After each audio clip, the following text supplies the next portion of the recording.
Bwana majeshi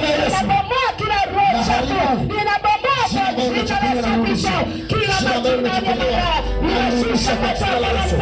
Yesu arudisha jina lako. Ninarudisha jina lako.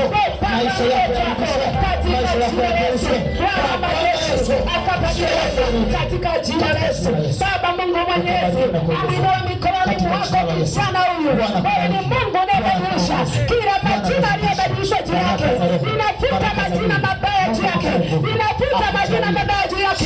Ninaachilia moto Bwana wa Roho Mtakatifu. Majina mabaya Bwana yakateketezwe katika jina la Yesu. Baba, ninaita nguvu na uwezo wako Bwana, akapokea jina jema 2026 Bwana. Baraka zitokeze kwako, zikaonekane kwake. Uhimidiwe jina lako, kwa kuwa ni jina lenye nguvu, katika jina la Baba na la Mwana na la Roho Mtakatifu. Mbingu zinene jina lako ambalo linatamkwa mbinguni kwa jina la Yesu. Wachawi waachie jina lako, wabaya waachie jina lako. Tunageuza katika jina la Yesu aliye hai. Libarikiwe jina lako Mungu wetu, kwa ajili ya kanisa lako, kwa ajili ya watu wako Baba. Tumesema neno lako la uzima mbele ya madhabahu yako, mbele ya kanisa lako. Tunahitaji mageuzi. Wako watu ambao Bwana wanahitaji neema yako, wanahitaji nguvu zako, wanahitaji mguso wako. Tunahitaji majina kubadilika.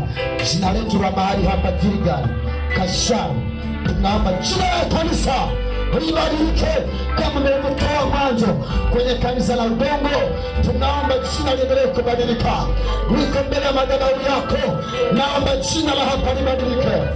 Jina la hapa Bwana, mahali ambapo tunakuabudu, libadilike kwa jina la Yesu. Watu wako tubarikiwe, majina yetu yabarikiwe, majina yetu yabadilike kwa damu ya Yesu. Wako wanaofanya biashara, naomba biashara zao ziongezeke na zibadilike. Wachawi washindwe, wabaya washindwe, na yale majina wanayotaja kwenye madhabahu zao tunanyamazisha kimya. Madhabahu yako Yesu inene neno kwa jina la Yesu aliye hai. Tunaamini Mungu atubariki.